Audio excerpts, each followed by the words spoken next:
everyone, welcome to our channel. In today's video, we will guide you through how to delete search history on YouTube app. So let's get started. First thing first, open the YouTube app on your mobile device and log into your YouTube account. After that, tap on your profile icon available in the bottom right corner of your screen. After you tap on it, tap on the settings icon available in the top right corner again. Then tap on the manage history option available there.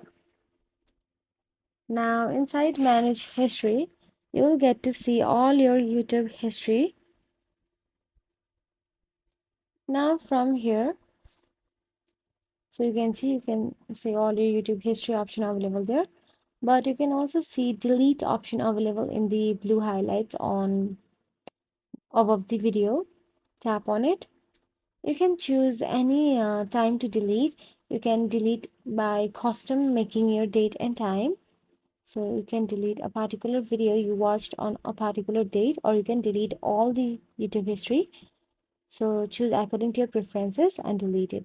So that's it. If you found this video helpful, please like, share and subscribe our channel, and thank you so much for watching.